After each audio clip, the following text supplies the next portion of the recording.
할렐루야. 주께서 우리 예배 가운데 함께 계실 믿습니다. 두세 사람이 내 이름으로 모인 곳에 늘 주님은 함께 계십니다. 예배를 받으시고 또 주 앞에 나와서 전심으로 갈급한 마음으로 주를 바라보는 모든 사람에게 하늘의 은혜를 넘치게 부으십니다. 우리 이 3일 동안에 한 가지 주제를 보고 있습니다. 전체적인 이 주제는 예레미야 27장 5절 말씀에 하늘과 땅의 모든 것을 지으신 하나님, 그 모든 것 주인 되신 하나님, 그는 보이는 것과 보이지 않는 것 다 포함해서입니다. 그런데 그 하나님께서 말씀하시기를 이것을 내가 보기에 옳은 사람에게 준다라고 말씀했습니다. 그러니 우리의 관심거리는 그 하나님께서 나에게 다 주시는 걸 받기를 바란 것이에요. 하나님께로부터 받는 재물, 받는 지혜, 받는 능력, 받는 재능은 다릅니다. 그래서 우리 각 사람을 주께서 이때에 놀랍게 쓰기를 원하십니다. 또 이 동지방 아닌 모든 교회를 또 주께 쓰기를 원하십니다. 이 나라를 쓰기를 원하십니다. 그래서 이런 집회를 주께서 허락하신 줄 믿습니다. 끝없이 한 가지 주제였죠. 나는 바로 하나님이 주시는 그 사람, 하나님의 옳은 사람 되기를 원한다 하는 것입니다. 첫날 봤던 걸 기억하시죠? 하나님 보시기 옳은 사람은 어떤 사람일 것인가 하는 것이었습니다. 그리고 다윗이 바로 그런 사람이다 라고 말씀했죠. 그리고 다윗은 아주 특별한 사람으로서의 다윗을 말한 것이 아니라 누구나 다 다윗 같은 사람이 된다면 쓰시겠다고 말씀하셨어요. 근데 놀라운 것은 이 다윗이 뭐 키가 크거나 똑똑하거나 아니면은 대단한 어떤 학식을 갖고 있는 사람이거나 이런 것 때문에 쓰신 것이 아니라고 말씀했습니다. 그런 사람들은 이새의 아들 중에서 이미 여러 명이 있던 것이죠. 사무엘까지도 오해할 만큼이나 그런 사람이 있었습니다. 주님 말씀하기를 내가 쓰는 것은 그렇지 않다. 하나님께서 보시기 옳은 사람이란 그런 것이 아니다 라고 말씀했어요. 그러면서 사람들은 외모를 보거니와 나 여호와는 중심을 본다라고 말씀했습니다. 이것은 우리 모든 사람들에게 굿뉴스입니다. 공부를 많이 한 사람에게도 굿뉴스, 공부를 많이 못한 사람에게도 굿뉴스, 똑똑한 사람에게도 또 그렇지 않은 사람에게도 굿뉴스인 것입니다. 돈이 많거나 적거나 외모가 어떻거나 이 모든 것 상관없이 주님은 주께서 가신 모든 것을 주기를 원하는 사람은 이것이 기준이 아니고 중심이다. 그러니 누구나 다 지원할 수 있습니다. 나이가 많다고 해서 안 되는 게 없습니다. 나이가 적다고 해서 안 되는 게 없습니다. 공부를 많이 했어도 공부를 적게 했어도 아무 상관없습니다. 누구나 다 한 가지 중심만 주님 보시기에 오르면 되는 것입니다.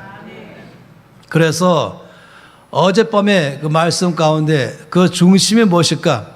이 다윗을 분명히 택하신 것은 그 중심인데 다윗의 어떤 면 때문에 어떤 중심 때문에 다윗을 택하셨을까 하를 보았어요. 어제 봤던 건 충성이었습니다. 주님께서 다윗의 충성을 보시고 그를 쓰셨다는 것을 보았던 것이죠. 그러면 오늘 저녁에는 조금 다른 차원입니다.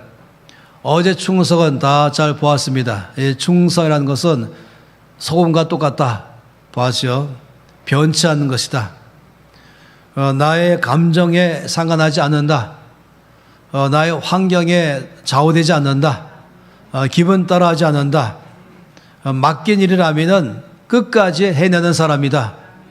잘하는 사람을 말하는 게 아닌 것이에요. 굉장히 실력 있게 하는 사람 말하는 것이 아닌 것이에요.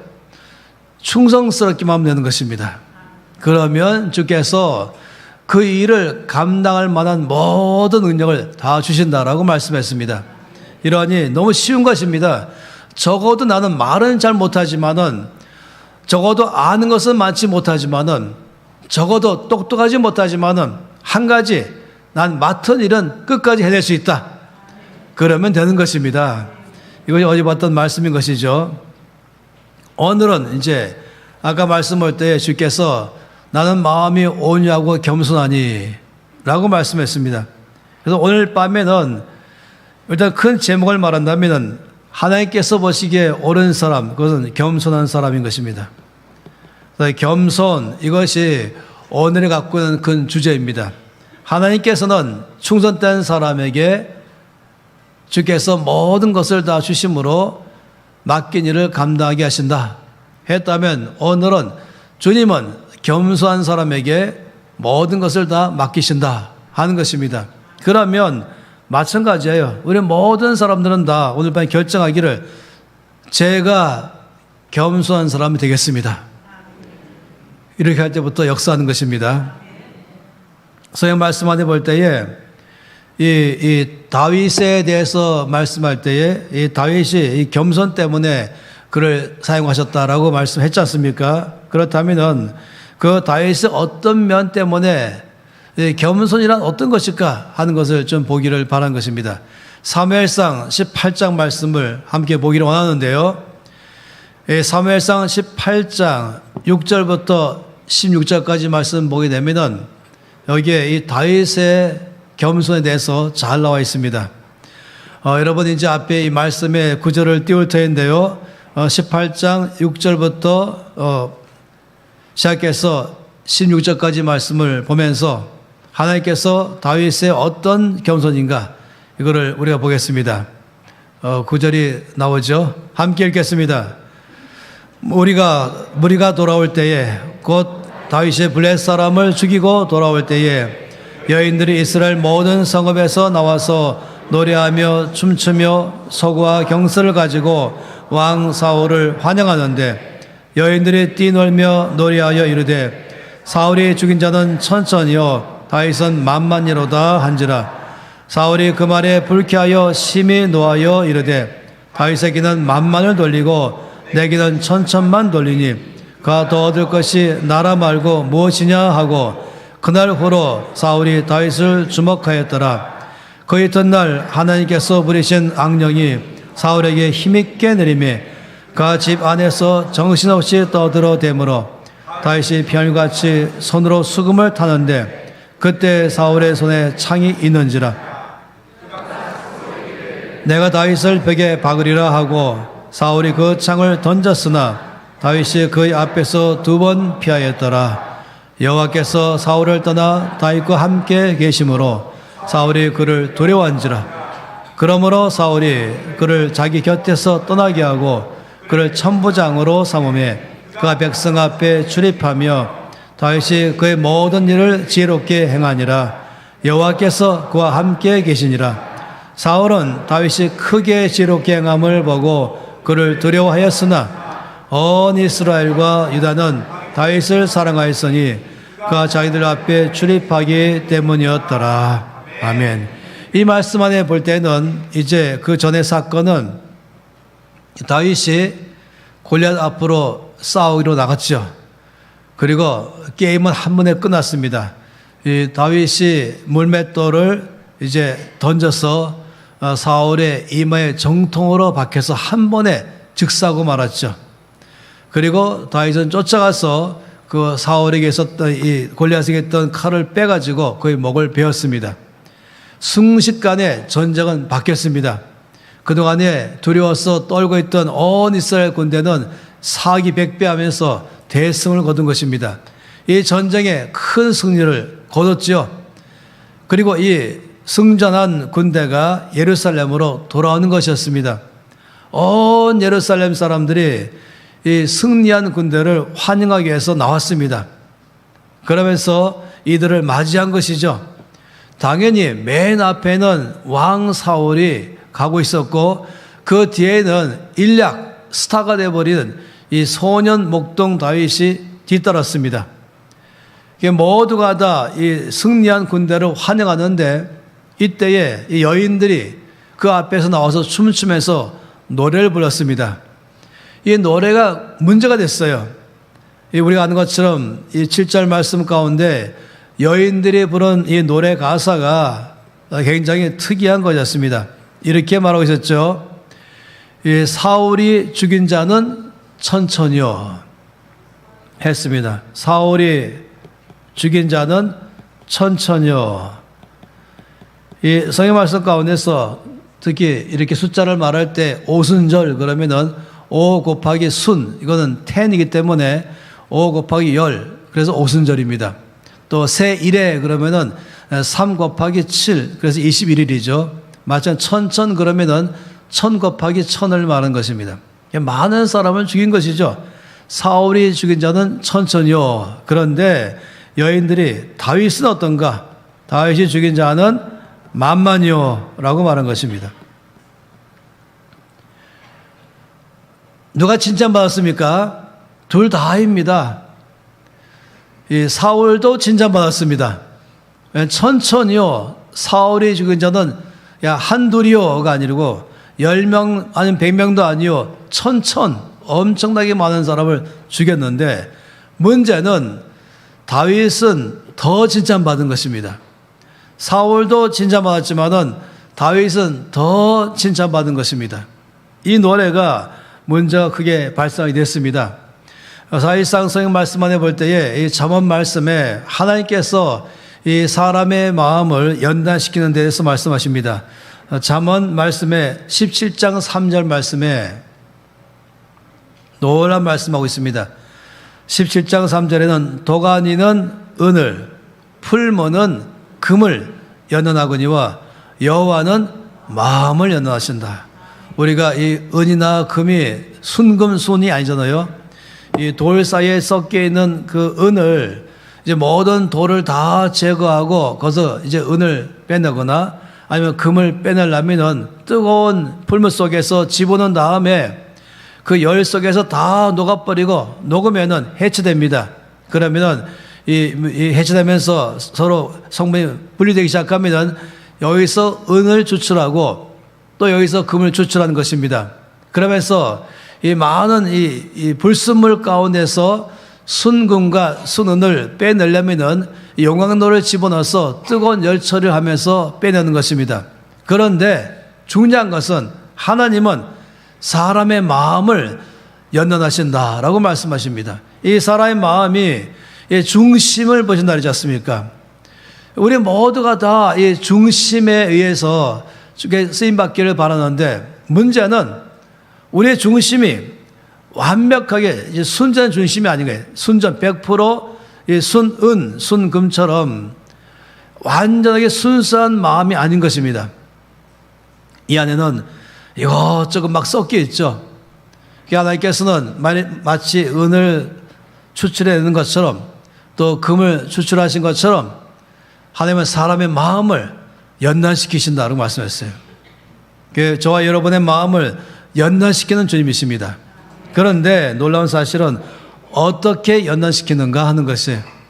이 금과 은은 모든 불순물을 다 제거하기 위해서 용광로를 통과하면 되는데 뜨거운 용광로 속에 넣어서 녹여서 분리시키는데 그럼 사람의 마음은 어떻게 할 것인가? 당연히 사람 마음은 불 속에 넣으면 안 되죠. 죽어버리죠. 하나님은 우리 마음 안에 있는 모든 불순물을 다 제거하고 순전한 마음, 주께서 쓰시기에 합당한 중심, 그런 마음 만들기 위해서 어떻게 연단하시는가? 놀랍습니다. 성경 말씀 가운데 잠언 27장 21절 말씀에는 하나님이 사람의 마음을 연단시키는 방법을 갖고 계신 것을 함께 읽어보겠습니다. 도가니로 은을, 풀무로 금을, 칭찬으로 사람을 단련한다. 놀랍지요? 하나님께서 사람의 마음에서 불순물을 다 제거하고 하나님의 쓰시기에 합당한 순전한 중심, 순전한 마음으로 대기하기 위해서는 이 칭찬으로 하나님께서 사람의 마음을 연단시키신다. 기억하셔야 됩니다. 은과 금은 풀무지만은 용광로지만은 사람의 마음 안에 여러 불순물이 섞인 것을 다 제거하시는 방법으로는 칭찬을 통해서 하신다 라고 말한 것입니다. 오늘 말씀이 바로 그런 말씀인 것이에요. 이 사울에게 백성들이 사울이 죽인 자는 천천히요 라고 말했고 다윗이 죽인 자는 만만히요 라고 말했습니다. 그러니까 사울도 칭찬받았는데 문제는 다윗이 더 칭찬받은 것입니다. 그러니까 사울은 덜 칭찬받은 것이에요. 이것을 본다면 덜 칭찬받은 것, 그리고 더 칭찬받은 것, 여기에 참으로 놀랍게도 리을 하나가 크게 문제를 발생하는 것입니다. 덜 칭찬받은 것, 더 칭찬받은 것. 여러분, 누구의 마음이 좀 어려웠어요? 이 사울 왕의 마음이 어려웠어요. 자기 지금 칭찬받았어요. 그의 마음이 어려웠어요. 하나님 지금 사울의 마음을 칭찬 통해서 지금 그를 연단시키는 것입니다. 어떻게? 덜 칭찬받게 함으로. 이 반대면 얼마나 좋았겠어요. 반대로 사울은 만만히요, 다윗은 천천히요. 그러면은 좀 그런 나아요. 그런데 사울은 왕이잖아요.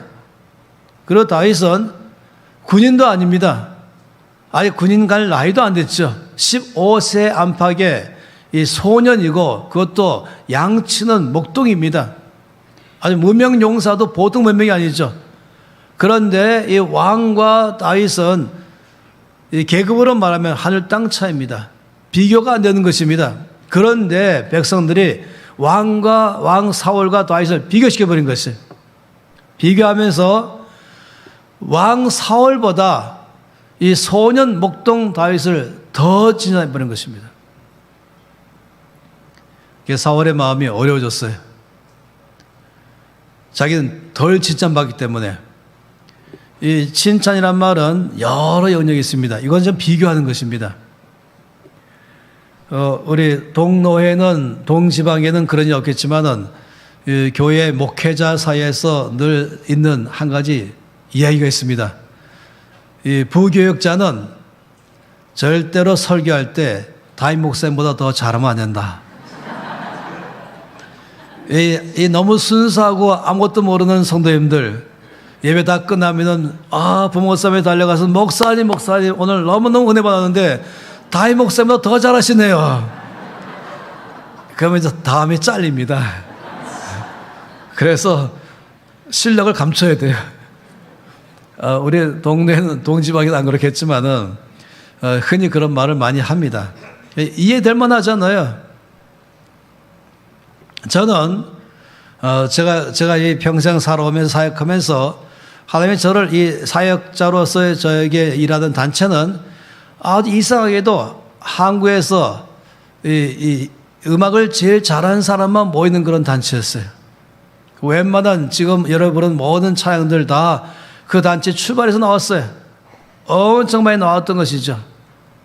그러다 보니까 노래 잘하는 사람들 엄청 많이 있습니다. 그리고 내노라는 사람, 여러분 이름만 말하면 다 알만한 사람들이 다 거기서 나온 사람들이에요.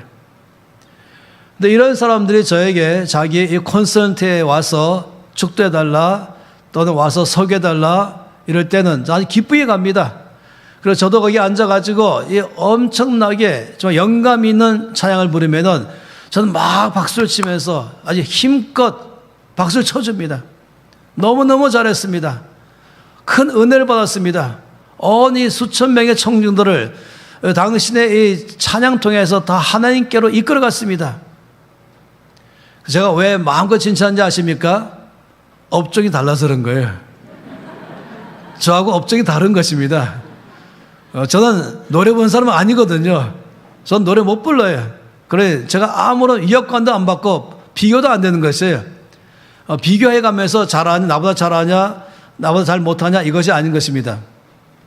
그런데 이제 22살밖에 안 된 신입 간사가 설교하는데 사람들이 저한테서 말하기를, 목사님 20대 초반에 저 젊은 간사가 얼마나 설교를 잘하는지, 얼마나 강의를 잘하는지 정말 놀랐습니다. 이러면 제가 긴장하는 것이에요. 왜냐하면 동종업종이 되는 것입니다. 바로 비교되기 시작하지 않습니까? 제가 솔직히 제 속에서 없다고 부인 못할 것입니다. 그런 일이 여러 차례 평생 살아가면서 지금까지 제가 사역하면서 45년 이상 사역했는데 여러 사람들 만나지 않습니까?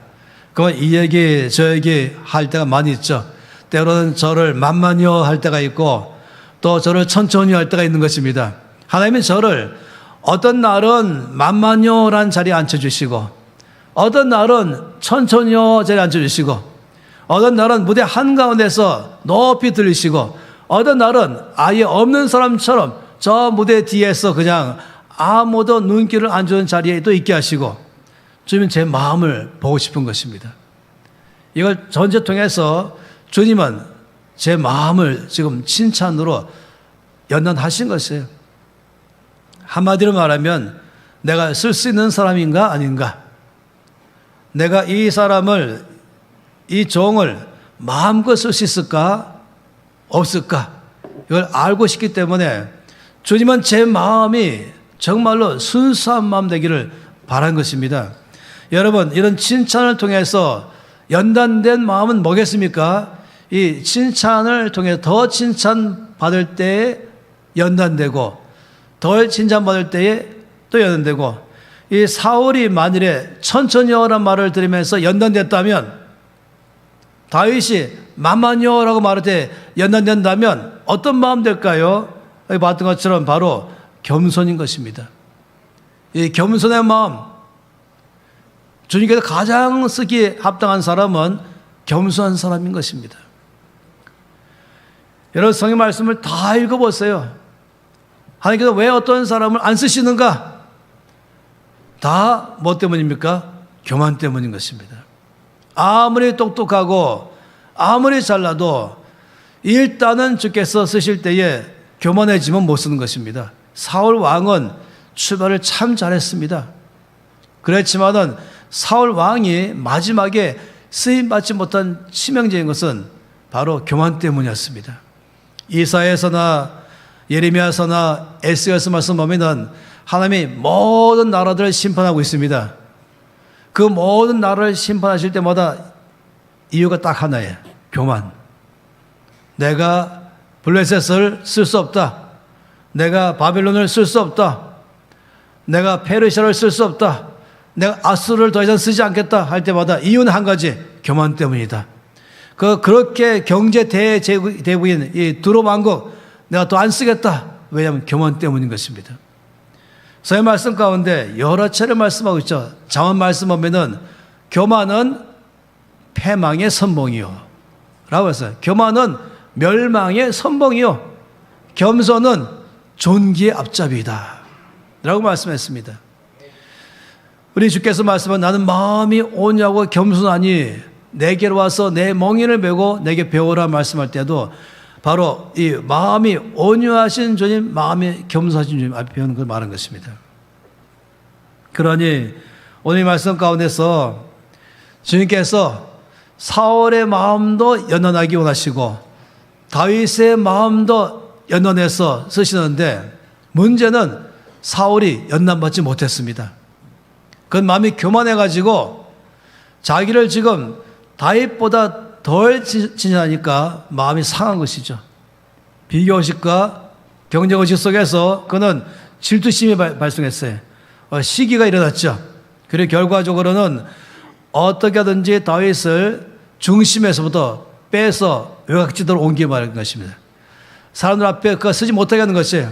위협을 받은 것이죠. 저 다윗이 저만큼 칭찬받으니 내 자리가 뺏기겠다. 그래서 안 뺏기려면 다윗을 아예 외곽지대로 옮기겠구나. 그러니까 사울 왕은 하나님께서 그를 연단시킬 때에 그 연단을 받지 못한 사람 된 것입니다. 그러나 여러분, 사실은 사울 왕만 어려운 게 아니에요. 사울 왕 못지않게 더 어려운 사람은 다윗입니다. 다윗이 더 어려울 수 있죠. 왜냐하면 그는 목동 소년으로 살아오다가 한순간에 역사 한가운데 중심에 섰버렸습니다. 무대 한가운데로 나가게 됐습니다. 요즘으로 말해본다면 이제 그가 예루살렘에 들어오자마자 수많은 관중들이 그 앞에 몰려오면서 박수를 치기 시작하고, 그리고 모든 방송사가 다 그 앞에 마이크를 다 들이대놓고 하나로 더 다윗을 사진 찍으려고 그러고, 한 번 더 다윗에게 인터뷰해 보려고 그러고, 한 번 더 다윗을 갖다가 촬영해 보려고 다 몰려들고 있는 것이, 프레시가 막 다 터뜨리고 있습니다. 한순간 그는 스타가 됐습니다. 인터뷰가 막 오기 시작하고, 요즘 말한다면 광고 모델로 섭외가 막 오기 시작하고, 사방에서부터 그에게 엄청나게 이제 그를 찾아오기 시작하는 것이. 얘는 다윗은 순간적으로 수익 상승해가지고 왕 다음의 자리에 들어가 버렸습니다. 이쯤 되면은 이제 다윗이 위험해질 수 있어요. 자, 한번 상상해 봤습니다. 다윗이 이제 높은 위치에 있게 됐죠. 다윗과 함께 친구가 있었어요.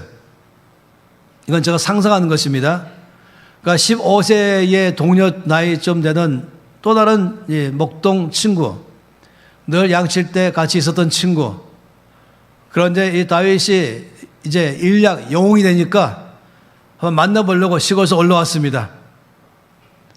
그래서 제일 먼저 만나러 가는데 이 청사 이 경비실부터 딱 걸렸어요. 너 누구냐? 너 왜 왔냐? 그럴 때에 이 다윗 친구가 뭣도 모르고 다윗 만나러 왔어요 했다가 그냥 혼났죠. 다윗이 뭐냐? 다윗님이지 하는 것입니다. 그래서 이 친구가 이렇게 하면 안 되겠구나 해서 바로 제가 다윗님 만나러 왔습니다. 겨우 통과했어요. 본관 딱 가니까 거기에 지금 안내 인포메이션 센터가 있는 것이, 거기 가야 되는 것이죠. 갔을 때에 이 경비실에서 한번 혼났기 때문에 아주 공손하게 저 다윗님 만나러 왔습니다. 잠깐 기다리세요. 인터폰으로 전화했습니다. 다윗의 방으로. 누가 받습니까? 비서실에서 받는 것이에요. 비서실에서 받아가지고 와서 다윗님 지금 친구랑 하는 뭐뭐가 와서 지금 찾아왔는데요 하니까 다윗이 아주 목에 거만하게 하면서 없다 그래라. 아니 나 그런 친구 모른다.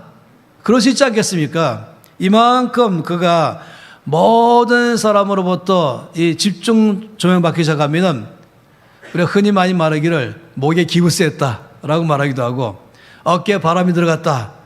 갑자기 옷 복장도 바뀌기 시작하고 그리고 모든 게 싹 바뀌고 걸음걸이가 달라지고 말투가 바뀌고 사람들을 다 아래로 깔고 보기 시작하고 거만하게 되기 쉬운 것입니다. 아주 교만하게 되기 쉬운 것이죠.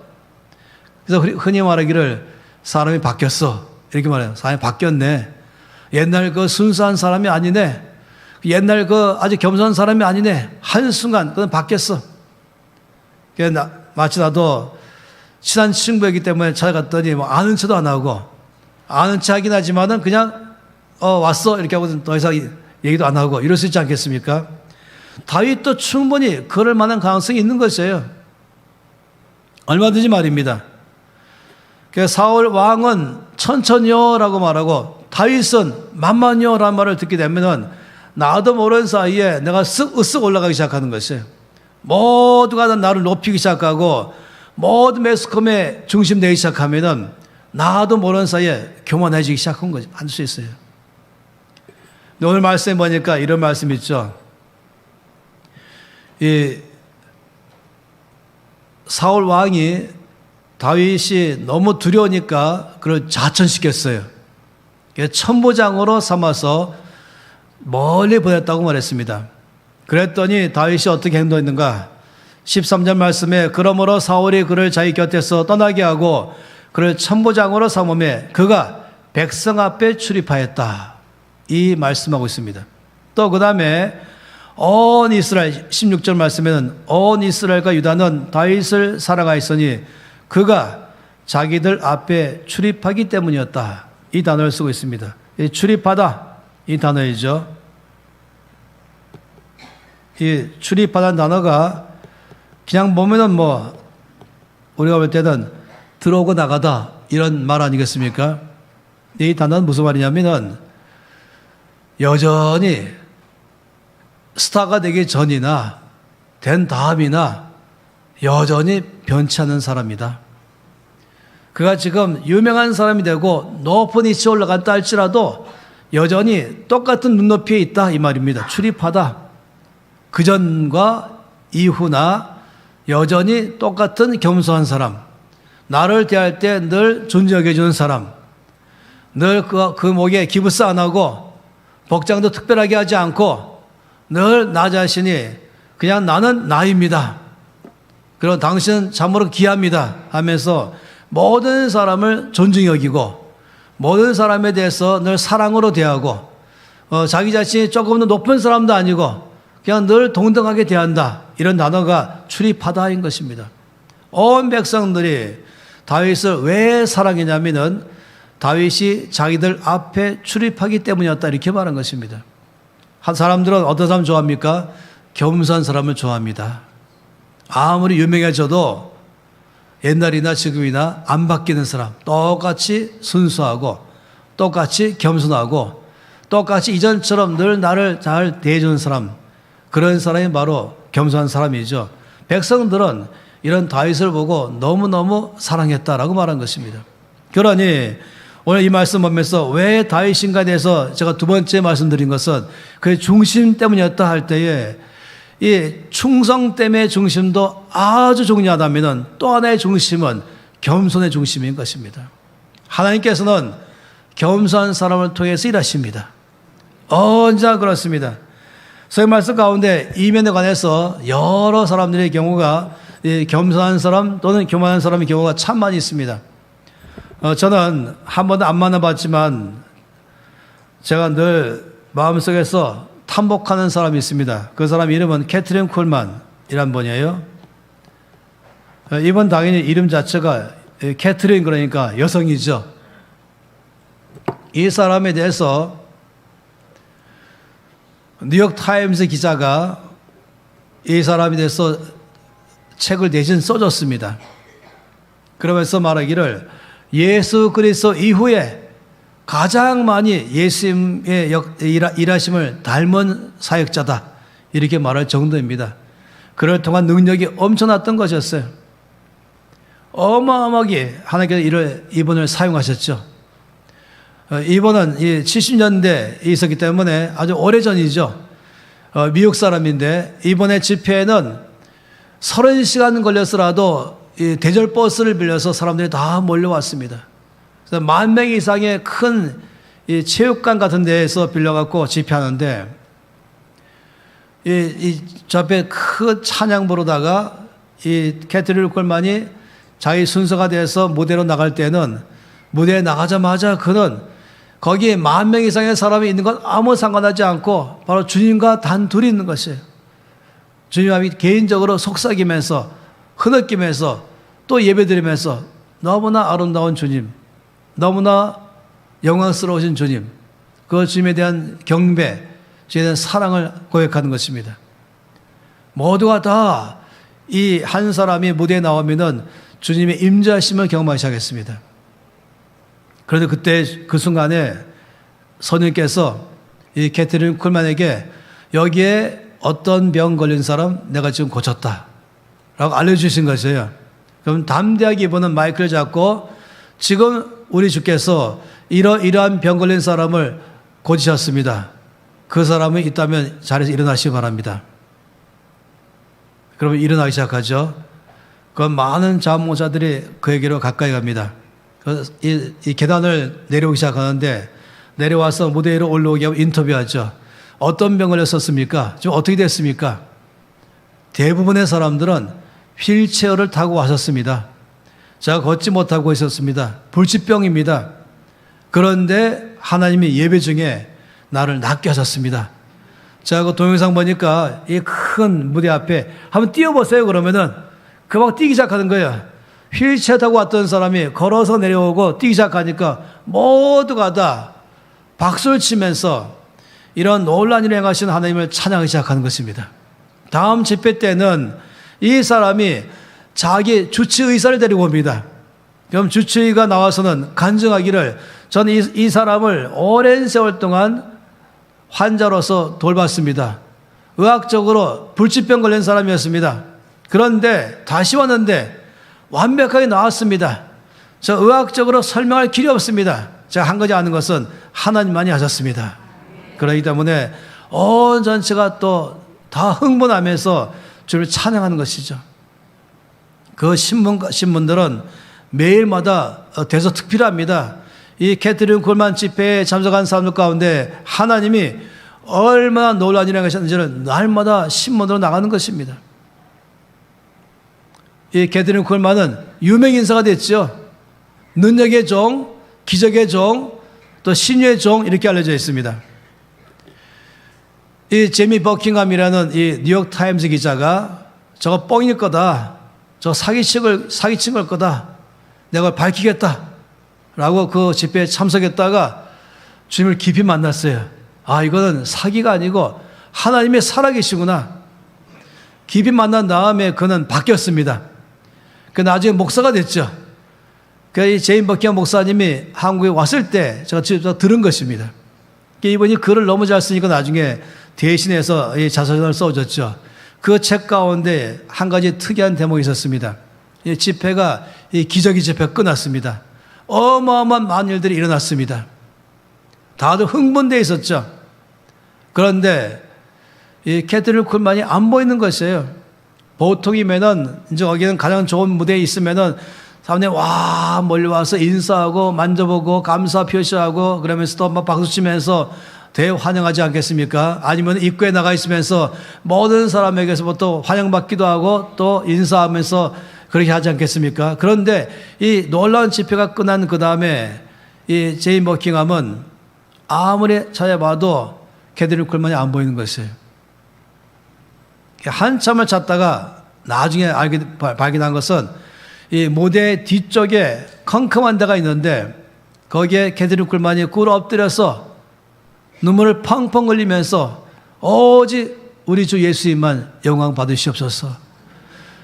사람들은 제가 능력이 많아서 이런 놀라운 일을 했다고 할지 모르지만 아닙니다. 오직 능력은 하나님께 있습니다. 캐드린 쿨만은 마음에서 엄청나게 괴로운 것이에요. 모든 사람들은 자기가 대단한 사람인 것처럼 하면서 몰려오고 모든 박수를 자기한테 보내니까 그는 행여 조금이라도 내 안에 나 굉장한 사람이야 이런 마음을 가질까봐 두려워서 저 앞에 엎드려서 전심으로 울며 기도하면서 모든 영광은 오직 예수님만 받으시옵소서. 그는 하나님께서는 마음에 겸손한 사람을 통해서 일하신다는 사실을 아는 것입니다. 놀랍지요? 겸손하면 겸손할수록 능력은 더 많이 나옵니다. 왜냐하면 주께서 그런 사람을 통해서 일할 수 있도록 깨끗한 통로인 것이에요. 이 마음이 겸손하면은 마치 깨끗한 통로 같아서 제 능력이 마음껏 흘러갈 수가 있는 것입니다. 교만한 사람은 그 마음 한가운데 불순물이 많이 끼는 그런 파이프 같아서 물이 흘러가지 못하는 것입니다. 제 능력이 흘러갈 통로인데 이 교만 때문에 막혀버린 것입니다. 근데 겸손하면은 완전히 깨끗한 통로가 되어서 마음껏 쓰시는 것입니다. 그러니 주님께서는 칭찬 통해서 그 사람의 마음을 연단시켜서 겸손한 사람 되게 하시고 겸손하면은 주님 마음껏 역사하는 것입니다. 노래를 잘 부르는 사람, 그래서 모든 청년들이 들으면서 은혜를 많이 받은 사람, 그래서 와서 말하기를 아, 참 당신의 노래로 말미암아 은혜를 크게 받았습니다 라고 말할 때 어떻게 답변해야 되겠습니까? 아니에요, 뭐 별거 아닌데요 이렇게 말합니까? 아니죠, 별거 아닌 게 아니죠. 어떻게 되겠습니까? 감사합니다, 하나님께서 저에게 주님을 찬송할 수 있는 특별한 재능을 주셨습니다. 이건 전적으로 주신 선물입니다. 그분의 영광을 돌리기 위해서 주신 선물입니다. 주님만 찬양합니다. 이렇게 하는 게 정상 아니겠습니까? 이게 아니요 뭐 별거 아닌데요 말하면 마치 교만한 사람 아니겠습니까? 이건 별거거든요. 하나님께서 주신 모든 능력 가지고 어떤 놀라운 일이 일어났을 때마다 사람들이 와 하면서 몰려올 때마다 어떻게 하면 되겠습니까? 그러다가 받으면서 바로 주님께 올려드리는 것이에요. 받으면서 바로 말입니다. 1초도 걸리지 말고 받고 1초 동안 내가 냄새 맡아보는 거 말고 받아서 잠깐 주머니 넣었다 꺼내지 말고 받으면서 바로 주님만 영광 받으십시오. 저에게 이런 놀라운 은혜 주신 것은 오직 주님뿐이 없습니다. 나는 아무것도 아닙니다. 그런데 주께서 저에게 이 능력 주셔서 우리 하나님을 온 땅에 영원롭게 하도록 하셨습니다. 그래서 모든 영광은 주님 받으십시오. 이런 사람, 주님은 그런 사람은 더 안심하시고 더 많이 쓰시기 시작하십니다. 그 사람이 예술가이든 그 사람이 아니면은 어떤 특별한 재능에 있어서 어떤 매스컴에서 일하는 사람이든 글을 잘 쓰든 설교를 잘하든 아니면 어떤 연예인이든지 과학자이든 어느 연예인이든지 주께서 그에게 특별한 재능을 주어서 그걸 통해서 큰일 하게 하셨다면 그 모든 이유는 딱 하나, 하나님의 나라 위해서, 하나님의 영광 위해서 주시는 것입니다. 우리가 예레미야 말씀 보았던 것처럼 하늘과 땅의 모든 걸 지으신 하나님, 이 모든 것 주인 되신 하나님, 이것을 갖다가 내가 누구한테 나눠줄 것인가? 왜 주십니까? 하나님의 나라를 이 땅에 임하기 위해서, 아버지의 뜻을 이 땅에 이루기 위해서, 온 땅 가운데서 주님만이 영광 받기를 위해서 말인 것입니다. 마치 하박국 2장 14절 말씀에 물이 바다를 덮은 같이 여호와의 영광을 인정하는 것이 온 세상이 가득하리라. 이 마음 있는 사람, 아버지 물이 바다를 덮은 같이 여호와의 영광을 인정하는 것이 온 세상이 가득한 것인데 주여 저에게 쓰임받기를 원합니다. 그래서 그 사람에게 어떤 특별한 재능을 줬다면 많은 사람들이 이 사람에게 나온 능력 보면서 몰려올 때 그때말로 영광을 돌릴 때인 것입니다. 그때말로 이런 놀라운 일을 행하신 분은 주님이십니다. 하면서 모든 사람들을 주께로 이끌어가는 것이죠. 예수님께서 얼마나 많은 일을 행하셨습니까? 그럴 때마다 모든 사람들은 그 예수님의 놀라운 일을 통해서 하나님께 영광을 돌리기 시작했습니다. 바로 이 겸손한 사람인 것이죠. 그러니 저는 이 캐트린 쿨만의 이 장면은 제 마음속에 절대 잊지 못하는 것입니다. 어떤 사람들은 집회 끝난 다음에 이 스태프들에게 오늘 몇 명 모였냐? 물어보고 지금 신문에서는 매스컴에 뭐라고 말하고 있냐? 또 오늘 이런 역사가 어떤 역사가 있냐? 마음속으로는 점점 내가 뭔가는 큰일 했구나. 아, 내가 이끌어가는 집회가 규모가 크구나. 더 많이 모였구나.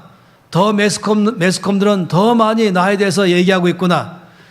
여러분, 이런 순간은 얼마 못 가서 주께로부터 해고당합니다. 해고당한다니까요. 주께서 큰 능력을 주실 때는 모든 영광을 주께 돌리기 위해서 주신 것입니다. 그러니 마음이 겸손한 사람, 중심이 겸손한 사람 하는 그런 사람에게 모든 것을 마음껏 주십니다. 그런 사람에게 재물 주십니다. 그런 사람에게 재능 주십니다. 그런 사람에게 능력 주십니다. 그런 사람에게 높은 위치를 주신 것이에요. 그런데 하나님께서 주신 줄도 알지 못하고 마치 내가 대단한 사람인 것처럼 교만해진다면 주님은 다 뺏어가실 것입니다.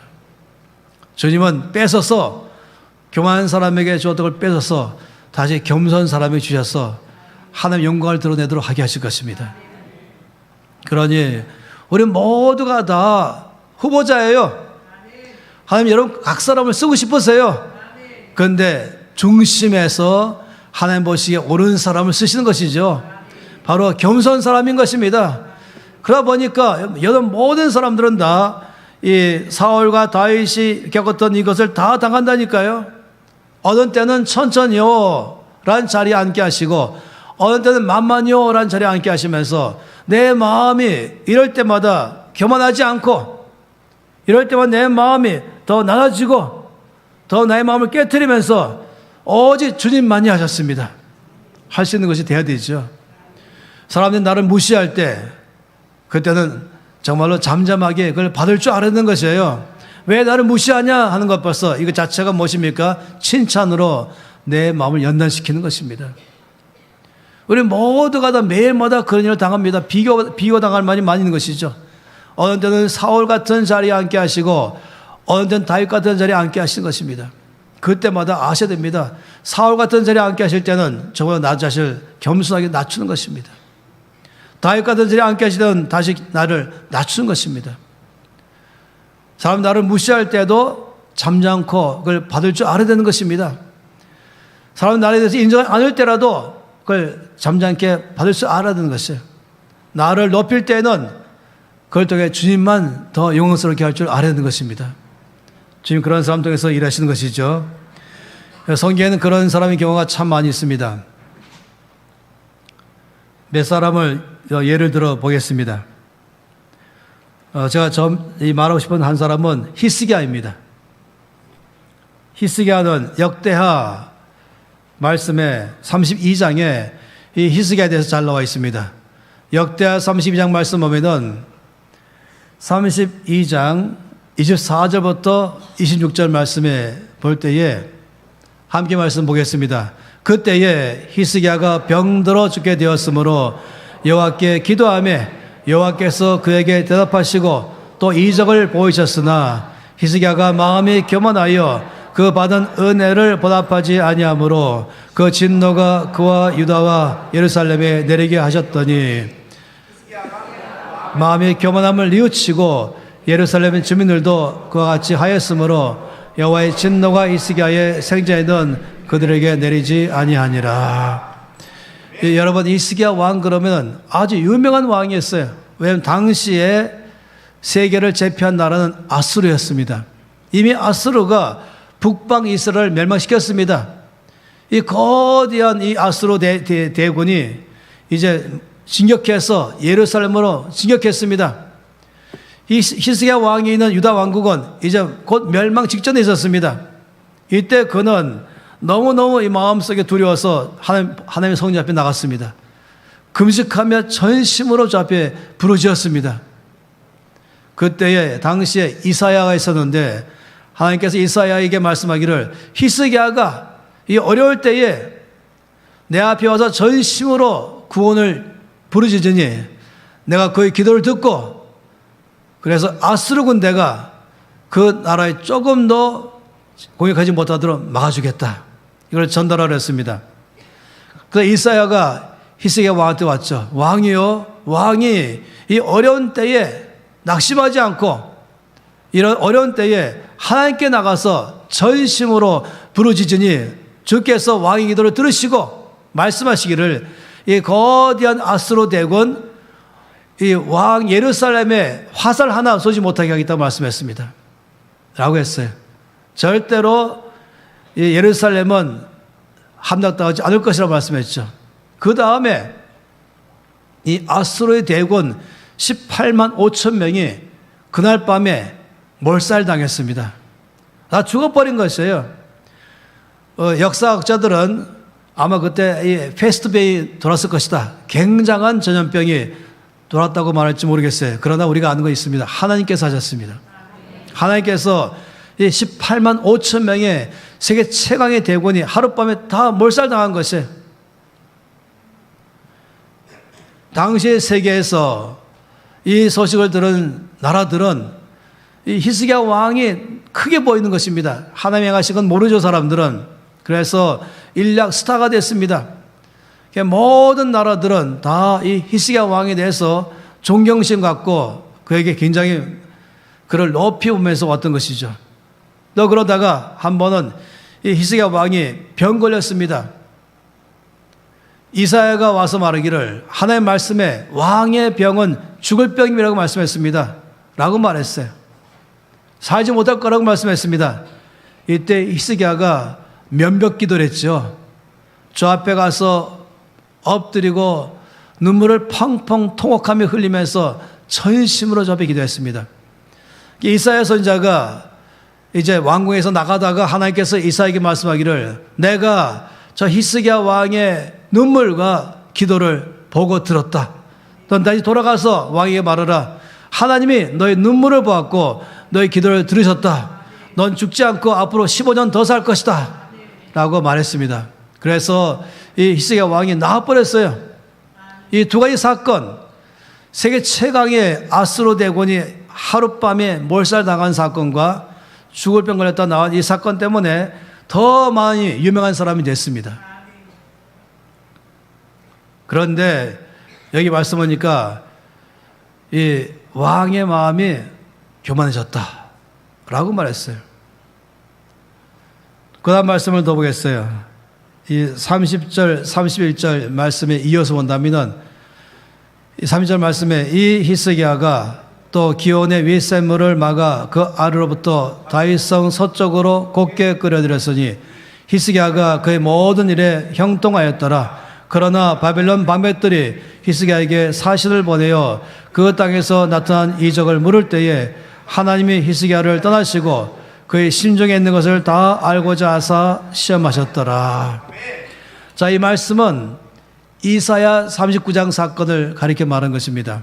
히스기야 왕이 인약 전 세계적으로 가장 유명한 왕이 되니까 여러 나라에서 이제 사신들을 보내왔습니다. 예물도 보내왔습니다. 축하합니다 하면서 이 유명한 왕 앞으로 몰려왔죠. 그럴 때에 저기 그 당시 아스로 제국 가운데 저 끝에 조그마한 나라 있었어요. 뭐 거의 너무너무 조그만 나라예요. 바로 바벨론 왕국이었습니다. 바벨론 왕도 많은 예물을 가지고 자기의 사신을 보냈습니다. 그리고 히스기야 왕에 대해서 정말로 뭐랄까 예물을 주면서 축하합니다. 당신 병도 나음을 축하합니다. 대승을 얻으신 것 축하합니다. 라고 말해줬죠. 그랬더니 이 히스기야 왕이 마음이 기분 좋았어요. 그래서 이 바벨론에서 온 사신을 데리고 왕궁에 있는 보물창고를 다 보여줬습니다. 그리고 솔로몬 성전에 있는 이 휘황찬란한 모든 보물을 다 보여줬습니다. 그리고 무기고도 다 보여줬습니다. 왕궁의 보물들, 보물창고, 예루살렘 성전에 있는 모든 보물창고, 그 다음에 무기고의 모든 무기들을 다 보여줬습니다. 하나님께서 이사야를 통해서 말씀을 했습니다. 이사야가 왔죠. 왕이시여, 누가 왔다 갔습니까? 했더니 저 바벨론, 저 멀리는 조그마한 나라의 소국에 있는 이 바벨론이라는 나라에서 왕이 사신들을 보내서 왔습니다. 왕이시여, 그들에게 어떻게 했습니까? 내가 그들에게 왕궁의 보물을 다 보여줬고 또 하나님의 성전의 보물을 다 보여줬고 무기고도 다 보여줬습니다. 이럴 때에 이사야가 말하기를 왕이시여, 하나님이 왕에 대하여 메시지가 있습니다. 그것은 왕이 오늘 저 나라의 사신들에게 보여준 그 보물들 다 그 나라로 나중에 다 옮겨갈 것입니다. 그리고 왕의 자손들은 다 내시가 돼서 끌려서 그 나라로 포로 갈 것입니다. 이렇게 말씀했어요. 왜 그런지 아십니까? 왜 하나님이 그렇게 이 히스기야 왕에 대해서 강하게 책망한 줄 아십니까? 왜 그가 보물창고를 다 보여줬습니까? 이 왕이 말하기로 이렇게 말했어요. 아니, 그들은 저 멀리 있는 이 조그만 나라예요. 이렇게 말한 것이에요. 벌써 마음속에서 아주 별별 없는 나라로 생각한 것이고 벌써 나는 아주 위대한 왕인 것이에요. 이 보물창고 왜 보여줬습니까? 보세요. 난 이런 왕이에요. 나의 왕궁에 이만큼 보물이 많이 있어요. 그거 어떻게 했습니까? 이 바벨론에서 온 사신들이 보면서 보면서 계속 걸어가면서 와 하면서 굉장한 왕이십니다. 당신 나라 굉장합니다. 기분 좋은 거죠. 계속해서 와 하는 말 듣기 좋은 것이에요. 왜냐, 그럴 때마다 자기 좀 높이고 갖고 있잖아요. 그게 기분 더 좋아진 거죠. 예루살렘 성전의 보물도 다 보였어요. 또 와 하면서 굉장합니다. 왕이시여, 당신 정말 우리가 먼 나라에서 듣던 소문보다 더 위대합니다. 당신 나라 참으로 위대합니다. 이 왕의 마음이 교만한 것이 있어요. 나 이런 왕이요, 나 이런 영광이 있어, 나 이런 큰 보물이 있습니다 하면서 마음이 교만해서 다 보여준 것이에요. 그러니까 하나님께서 왕이 보여준 모든 보물 그대로 그 나라로 다 가게 될 것입니다. 그리고 왕의 자손들은 몽땅 다 내시가 되어서 끌려가서 그 나라에서 그 나라 왕을 섬길 것입니다. 이게 바로 교만한 자에게 오는 하나님의 심판인 것입니다. 그가 하나님이 가장 어려울 때, 아주 진퇴양난에 빠졌을 때, 곧 멸망 직전에 있을 때, 그때 사람 마음이 급하잖아요. 지금 곧 망하게 되는데 급하잖아요. 어디 가도 돈 받을 길 없을 때, 이제 난 죽게 되었구나 할 때, 이때 급하면은 사람들은 주를 찾는다니까요. 그래서 주 얼굴을 간절히 구한다니까요. 제가 어떤 집사님한테 말씀드리기를, 이 집사님이 아주 어려울 때, 너무너무 어려우니까 새벽에 열심히 나왔어요. 오자마자 눈물로 기도하고 저 앞에 부르짖고, 하나님께서 이 집사님의 모든 기도를 들으시고 그 큰 이 망하기 직전에 그를 길을 열어줬습니다. 그 다음에는 새벽 기도를 조금씩 빠지기 시작했어요. 나중에 아주 빠져버렸죠. 그래서 제가 이 집사님 보고, 집사님 요즘 형편이 많이 좋아지셨는가 봅니다 했죠. 그래서 평소에 잘하세요.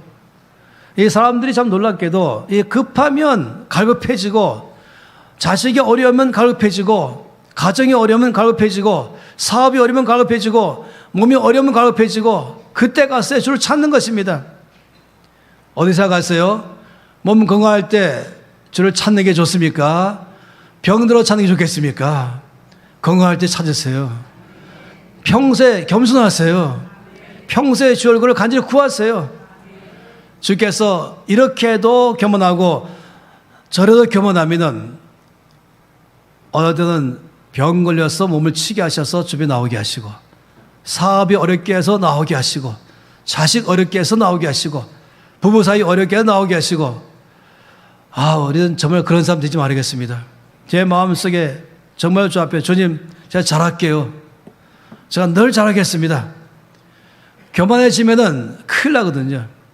제가 늘 제 간사들에게 말하기를, 하나님의 나라에는 거대하고 예리한 낫이 있어가지고 이 낫이 정기적으로 돌고 있습니다.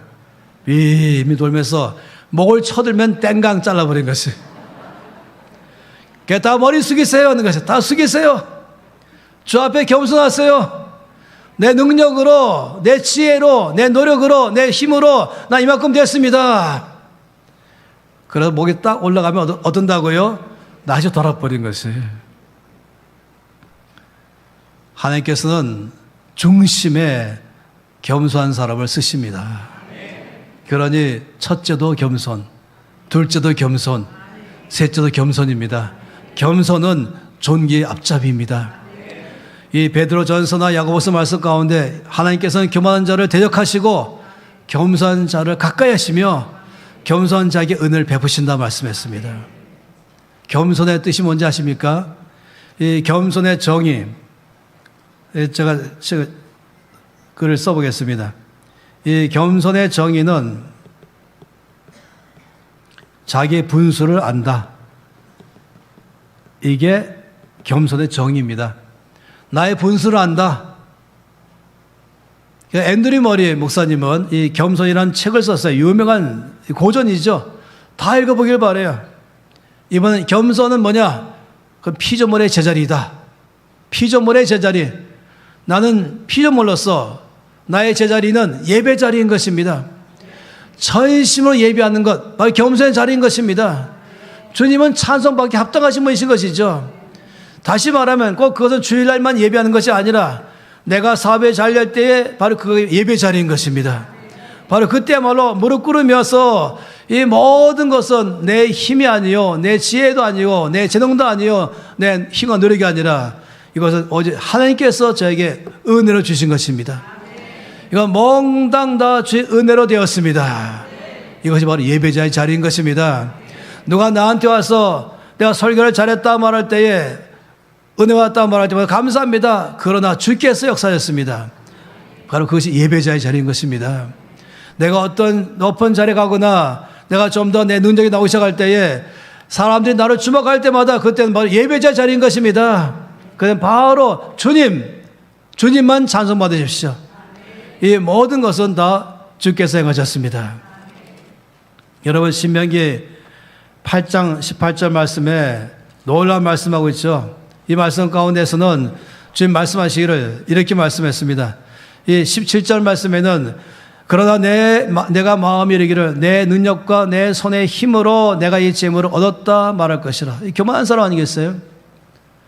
부자 된 사람들, 네가 마음이 이르기를 내 능력과 내 손의 힘으로 내가 이 재물을 얻었다. 반 나인 거야. 나 내가 내 능력으로 내 손의 힘으로 내가 이 재물을 얻었다.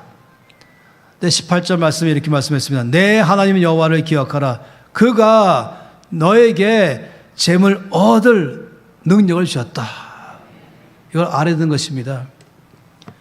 이 부자가 하늘나라 들어가기가 아직 낙타가 바늘길로 가는 것보다 어렵다고 말씀하신 이유는 이 부자 되면은 교만하기 참 쉬운 것이에요. 마치 내가 탁월한 능력으로 내가 남들 잘 때 자지 않고 열심히 수고해서 내 탁월한 이 경제적인 이 감각으로 내가 이렇게 돈을 벌었다. 이건 내 것이다.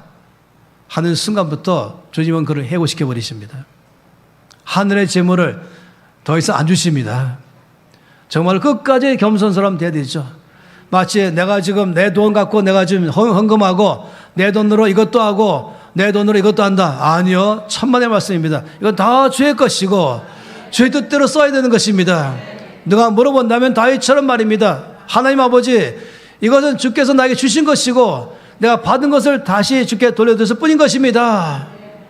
그렇게 말하는 부자라면 하나님은 더 많은 재물을 맡기실 것입니다. 늘 겸손한 부자, 늘 주님만 높이는 부자. 나의 능력은 아무것도 없습니다. 주님만이 모든 것 되십니다. 그런 사람이 높은 관직에 들어간다면 하나님 그런 사람 통해 일하시는 것이죠. 다니엘은 그런 사람이었습니다. 다니엘은 아무리 높은 자리에 올라갔다 할지라도 조금 더 마음에 거만하지 않았습니다. 마음에 교만하지 않았습니다. 그래서 언제나 하나님의 나를 이 자리에 앉히신 것은 주의 뜻을 행하기 위한 것입니다. 그래서 주의 뜻만이 행하기 위해서 나는 신부름꾼입니다. 늘 겸손하며 모든 사람 앞에 출입하며 내가 잘난 것도 없고 뛰어난 것도 없고 당신과 나는 똑같습니다. 그런데 나에게 이 자리에 앉게 하신 것은 주님의 뜻을 성취하기 위한 것뿐인 것입니다. 이렇게 말하는 사람이 겸손한 사람인 것입니다. 음악의 재능, 예술의 재능, 아니면 여러 가지 탁월함을 줬다면은 그 모든 것 가지고 교만하지 말아야 됩니다. 이 모든 것으로 언제나 하나님의 저에게 이것을 주신 것은 주님을 영원하게 하게 한 것입니다. 하면서 늘 주 앞에 겸손함으로 살아가고 모든 사람을 대할 때 동등하게 이 다윗이 출입했다 말한 것처럼 살아가고 그러면 주님은 그런 사람에게 더 큰 은혜를 부어주십니다. 내가 보기에 옳은 사람에게 내가 재능을 주고 능력을 주고 권세를 주고 재물을 주고 지혜를 주신다. 하나님 보기 옳은 사람 누구라고요? 마음이 겸손한 사람, 주님만 높일 줄 아는 사람. 저는 언제부턴가 제 기도가 바뀐 것은 주여 나는 부족합니다. 이 말 더 이상 안 쓰기로 했습니다. 부족하다는 것은 있는데 좀 모자란다 이것이죠. 아니요, 그렇게 하는 게 아니라 주여 나는 아무것도 아닙니다. 나는 부족합니다가 아니라 주여 나는 아무것도 아닙니다. Nobody before you. 지금 전 nobody입니다. I'm nothing before you. 전 아무것도 아닙니다. 저는 무력하고 무능력합니다. 무식하고 약합니다. 그런데 하나님이 저를 지혜롭게 하셨습니다. 그러니 하나님께서 저에게 능력 주었습니다. 그렇기 때문에 주여 나는 아무것도 아닙니다. 늘 무릎 꿇을 줄 아는 사람, 늘 손들 줄 아는 사람, 바로 겸손은 자기 분수를 아는 것입니다. 예배자의 자리에 들어가는 것입니다. 모든 영광을 주께 돌리는 사람이 말한 것입니다. 이 히스기야 왕이 그랬다면 또 다른 왕이 누구냐면 느부갓네살 왕이었습니다. 이 다니엘서 4장 말씀은 그걸 잘 말하고 있어요. 이 바벨론 왕 느부갓네살 그러면은 최고의 왕이었죠. 그가 어느 날 전 세계를 다 정복한 다음에 자기의 이 베란다에서 이 바벨론 왕국의 지도를 봤죠. 얼마큼 정복했는지 저 동쪽에는 인도까지 포함해서 저 남쪽에는 아프리카 북부까지 포함해서 전 유럽을 다 통합했습니다. 그래서 바벨론 왕국에는 127도였어요. 우리나라 같이 해도 남한만 8도, 북한만 8도, 16도입니다. 미국은 아무리 많이 해도 51개 주밖에 안 됩니다. 인도도 16개 주입니다. 중국도 23개 성입니다. 그런데 바벨론 제국에 127도. 그는 자기의 베란다에서 이 세계의 지도를 보면서 이만큼 정복한 마이 킹덤, 나의 왕국을 보라. 내 힘과 내 권력과 내 능력으로 내가 이만큼 모든 나를 정복하고 거대한 바벨론 제국을 내가 이루었다 라고 말한 순간 하늘에서 음성이 들렸습니다. 누가 너에게 이 모든 나라들을 준 줄 아느냐? 네가 오늘 밤에 왕의 자리에서 쫓겨나서 넌 7년간이나 앞으로 짐승처럼 살게 될 것이다. 이슬 먹으면서 살고 풀 먹으면서 살게 될 것이다. 너의 정신은 미쳐버릴 것이다. 그리고 7년 지난 후에 너는 그때 갈새 비로소 이 모든 권세와 능력은 내 힘으로 된 것이 아니요 오직 하늘의 하나님이 나에게 주신 것인 줄 알 때에 네가 다시금 지혜가 돌아오게 될 것이다. 이 느부갓네살 왕의 이 경험을 잘 표현한 이 지도가 있어요. 이 굉장한 지도이죠. 제가 이것을 늘 보여주기를 좋아하는데요.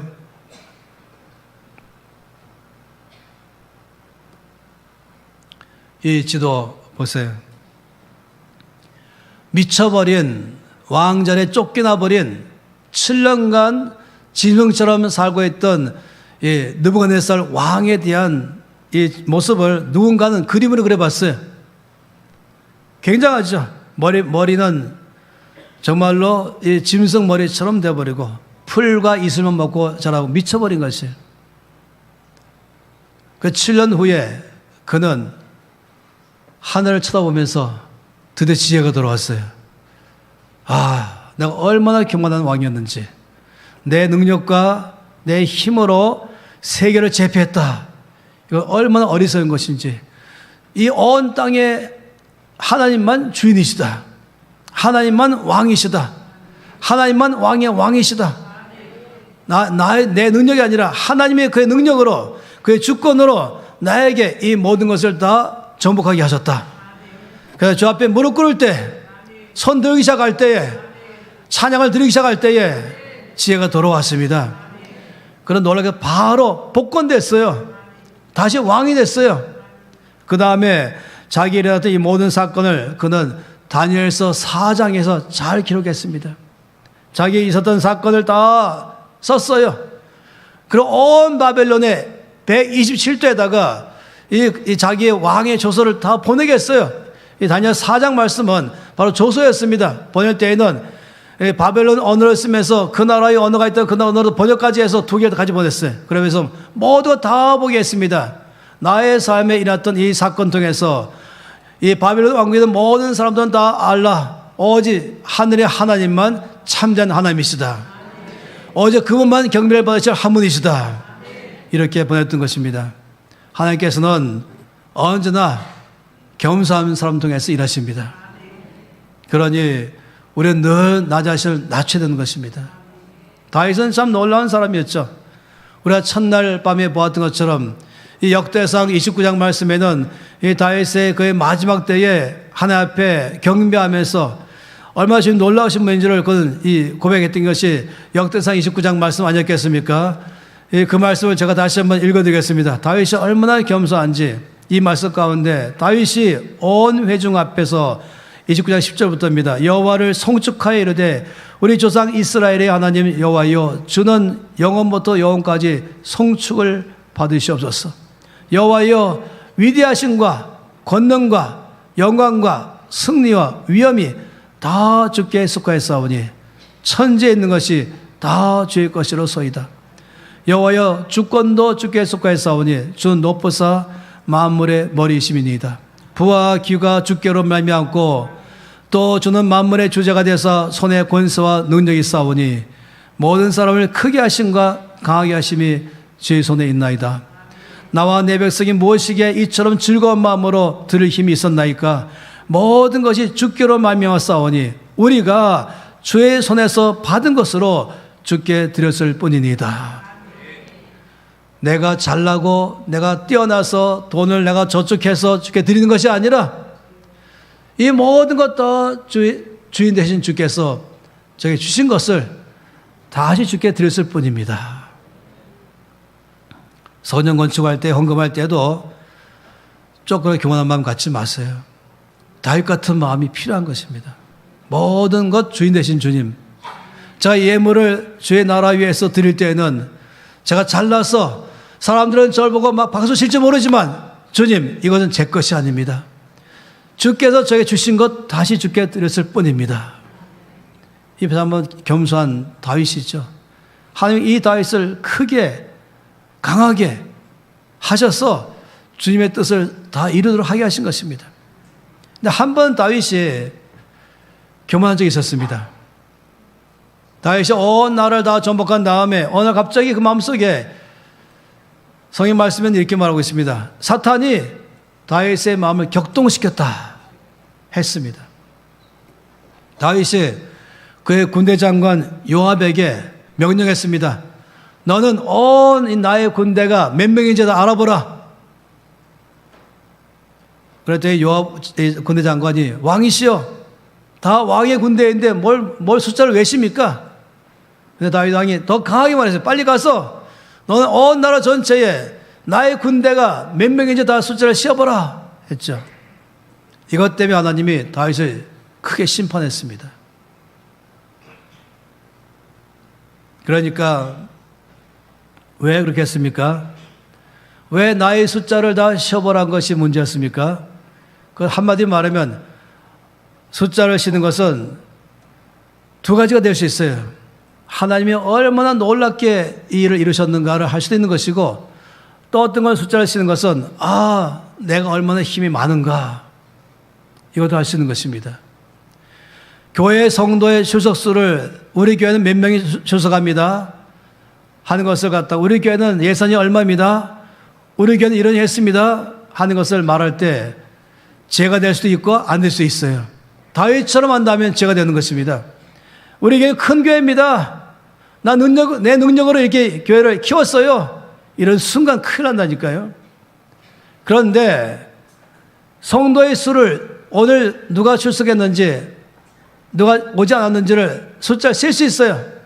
왜냐하면 누가 본 말씀 것처럼 잃어버린 한 마리 양을 찾기 위해서, 분명히 100마리 양인데 마지막으로 이제 다 양으로 넣을 때 한 마리, 두 마리 하다 99마리, 그러면 다시 또 쉬기 시작하는 것이에요. 또 99마리, 한 마리가 없는 것이죠.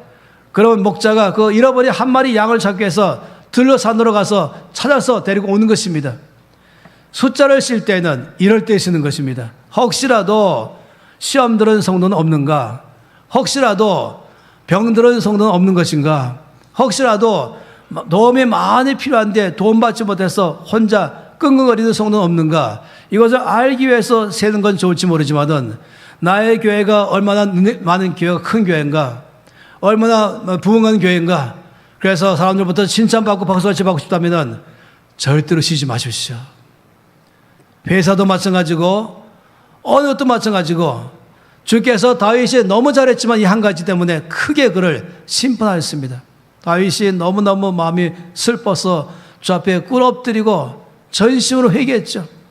그래서 주께서 다윗의 회개를 들으시고 용서하시고 그에게 다시 은혜를 베풀어 주신 것입니다. 우리의 삶 가운데에 우리를 여러 경우에 천천히요 하면서 나보다 더 나이가 어린 것이, 나보다 여러 면에서 학력도 능력도 외모도 더 떨어지는 것이 나와 더 인정받고 있어 할 때 기분 나빠지기 시작할 수 있잖아요. 그때말로 무릎 꿇을 때인 것입니다. 주여 정말로 기뻐할 수 있게 주십시오. 제 안에서 비교하지 않게 해주십시오. 제가 좀 더 나았다고 말한다면 제가 잘나서가 아니라 주님이 주신 것 때문에 그런 것입니다 하면서 다른 사람이 박수같이 받을 때에 함께 박수를 치지 않은 사람이 되는 게 필요한 것이죠. 또 누가 나에게 박수를 보낼 때는 어떻게 하라고요? 받아서 1분간 냄새 맡는 것이 아니었습니다. 받아서 10분간 숨을 넣는 것도 아닌 것입니다. 받자마자 바로 주님께, 주님, 이 모든 건 다 주께서 하셨습니다. 할렐루야. 주님은 그런 사람 통일하시는 것입니다. 이 말씀을 거의 마무리 지으면서 욥기 36장 24절 말씀에 참으로 놀라운 말씀이 있습니다. 욥기 36장 24절 말씀이 이 자막에 떠오릅니다. 함께 이 한 절 말씀 읽겠습니다. 그대는 하나님께서 하신 일을 기억하고 높이라. 잊지 말라. 인생의 그의 일을 찬송하였느니라. 다시 한번 읽어보겠습니다. 그대는 하나님께서 하신 일을 기억하고 높이라. 잊지 말지니라. 인생의 그 일을 찬송하였느니라. 간증한다면은 오직 하나님께서 하신 일만 간증하시고 내가 한 일을 말하는 게 아니라 하나님께서 얼마나 나 같은 자를 통해서 일하셨는가 모두가 다 내 간증을 통해서 하나님께로 나아가게 하기 위한 것이 간증인 것입니다. 내 간증을 통해서 나 이런 사람입니다. 나 이런 경험했어요. 하지 말아야 되는 것이죠. 이 디모데전서 3장 말씀 보면은 집사의 자격이 나와 있지 않습니까? 특이한 사실이 있어요. 집사를 뽑을 때에 믿음의 비밀이 간직한 자라야 한다. 이렇게 말했습니다. 믿음의 비밀을 간직한 자. 사람은 이 비밀이 있으면은 말하고 싶은 거 입이 근질근질한 것이에요. 자랑하고 싶은 것입니다. 나에게 일어났던 놀라운 일을 자랑하고 싶은 것이에요. 그런데 자랑하고 싶은 마음이 있을 때는 비밀로 지킬 줄 아는 사람. 나를 자랑하고 싶고 나를 좀 더 드러내고 싶고 나는 이런 사람이었습니다. 난 이런 큰일 했습니다. 하는 마음이 일어난다면 그걸 끝까지 함구할 줄 아는 사람. 아무도 모르게 할 수 아는 사람. 평생 죽을 때까지 가더라도 이것을 갖다가 만일에 내가 드러나게 한 마음이 있다면 절대 말하지 않는 사람. 이게 바로 믿음의 비밀을 간직한 사람인 것입니다. 그러니 여기 뭐라 했습니까? 이 말씀 가운데서 명확하게 그대는 하나님께서 하신 일을 기억하고 높이라. 늘 모든 것마다 하나님이 저에게 이런 일을 행하셨습니다. 하나님이 저 같은 사람에게 이런 역사를 베푸셨습니다. 하나님이 우리 교회 가운데 이런 일을 행하셨습니다. 하나님이 우리 가정 가운데 이런 일을 행하셨습니다. 하나님 우리 기업 가운데 하나님 행하셨습니다. 그 하나님은 높이기 시작하는 것입니다. 그러면서 이 말씀 그대로 인생이 잊지 말아라. 인생은 그의 일을 찬송하였느니라. 하나님을 높이는 삶 사신다면 늘 나 자신을 겸손한 삶으로 사신다면 주님은 그런 중심 보시고 하늘의 일을 맡기실 것입니다. 그런 사람에게 안심하고 하나님의 재물을 맡기실 것입니다.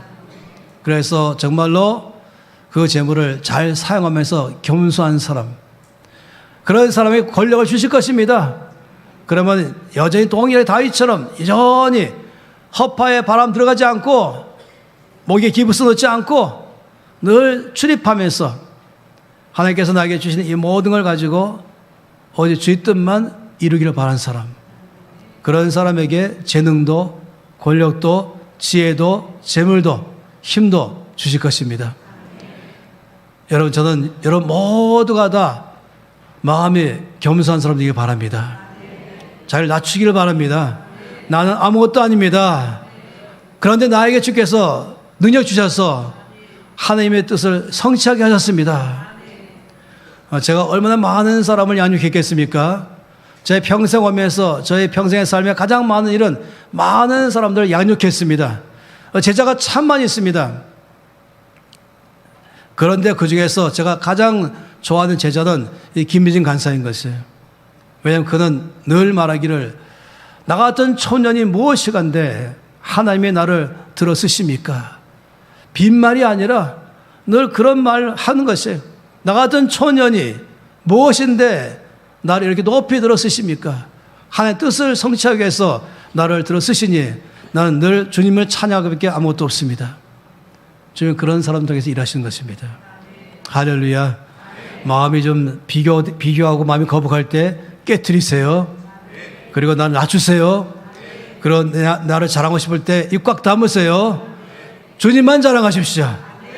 주님만 높이십시오. 다른 사람이 잘될 때 박수 쳐주십시오.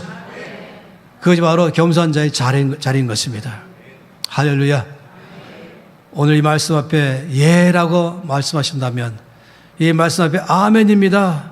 제가 바로 이 마음의 중심에 겸손한 사람으로 되기를 원합니다. 주님 말씀하기를 나는 마음이 온유하고 겸손하니 내게로 와서 내 멍에를 메고 배우라고 말씀했습니다. 주여 저는 주께 나가서 겸손한 주님 앞에 배우기를 원합니다. 그래서 주께 쓰임받기 합당한 사람 되기를 원합니다. 주여 저는 저희 생애 가운데서 주님의 영광만 더 드러내기를 원합니다. 주님만 찬송을 받으십시오. 그러기 원한다면 손 높이 드시기 바랍니다. 두 손 높이 드시고 나이가 많아도 나이가 어려도 똑똑해도 미련해도 상관하지 마세요. 오직 한 가지 겸손한 사람 들어 쓰십니다. 소리내서 통성으로 기도하실 때에 주여 제 마음을 연단시켜 주시옵소서. 천천히요 자리에서 저를 연단시켜 주시고 만만히요 자리에서 연단시켜서 겸손한 사람 되게 주시옵소서. 주님만 높이는 사람 되게 주시옵소서. 주여 제 마음에 겸손한 마음으로 되게 주시옵소서. 주께 배우기를 원합니다. 다 함께 통성으로 기도하시겠습니다. 아버지 하나님 앞에 간절히 구하며 나갑니다. 하나님 아버지 마음을 연단시키는 주 앞에 고백하며 나갑니다. 정말로 마음의 중심에 겸손한 사람 되기를 원합니다. 주여 참으로 하는 것은 천천히 자리에 들어갈 때도 나를 낮출 줄 알며 깨뜨릴 줄 아는 사람 되기를 원합니다. 만만히 자리에 들어갈 때도 또 나를 낮출 줄 알며 깨뜨리고 하는 걸 원합니다. 겸손한 마음을 갖기를 원합니다. 마음이 온유하게 겸손하신 예수님 닮기를 원합니다. 더 주를 닮기를 원합니다. 겸손한 사람으로 살기를 원합니다. 나는 아무것도 아닙니다. 주님이 모든 것 되십니다. 모든 것 통해서 오직 주님만 영광 받아 주시옵소서. 우리 옆에 사람 옆에 계신 분 손잡고 다시 한번 기도할 때 옆에 사람 손잡으세요. 우리 성도들 위해서 기도할 때마다 아버지 우리 성도님들 마음이 겸손한 성도가 되어서 주께 쓰임받게 주시옵소서. 오직 주님만 영광스러운 삶을 영원 되시는 삶이 다 되게 주시옵소서. 주여 우리 성도의 삶에 정말로 연단된 마음이 되어서 겸손한 마음이 되어서 쓰임받는 성도 되게 주시옵소서. 한 번 더 기도하시겠습니다. 아버지 참으로 감사합니다. 우리 온 성도들을 다시 한번 주 앞에 올려드리고 온 교회를 다 주 앞에 올려드립니다. 마음에 겸손한 사람, 깨뜨릴 줄 아는 사람, 연단된 사람 되기를 원합니다. 주님만 높이는 사람 되기를 원합니다. 어지나 나의 모든 삶에서 주님만 찬송을 받으시옵소서. 모든 교만한 마음을 다 깨뜨립니다. 오직 겸손하신 예수님을 닮아가기를 원합니다. 연단시켜 주시옵소서. 마음을 연단시켜 주시옵소서. 하나님 아버지, 주께서 사람의 마음을 연단시킨다고 말씀했습니다. 칭찬으로 연단시킨다고 말씀했습니다. 우리가 천천히와 자리에 들어갈 때도 나를 깨뜨릴 줄 아는 사람 되기를 원합니다. 만만히와 자리에 들어갈 때도 나를 깨뜨릴 줄 알기를 원합니다. 언제나 주님만 높아지기를 원합니다. 마음의 교만함을 다 깨뜨리고 내가 잘나서가 아니고 또 내가 못나서도 아니고 나는 아무것도 아니지만은 하나님이 내 안에서 일하셨습니다. 언제나 예배 드릴 줄 아는 사람, 언제나 주님만 드러나기를 늘 원하는 사람, 그런 사람 되기를 원합니다. 그래서 아버지 이때에 이 집회에 참석한 모든 성도들 다 마음의 중심에 겸손한 자가 되어서 하늘의 것을 맡은 바 되고 아버지를 영원하게 하는 삶이 다 되게 하여 주시옵소서. 그런 교회 되게 주시옵소서. 그런 나라 되게 주시옵소서. 주 예수 이름으로 기도합니다. 아멘.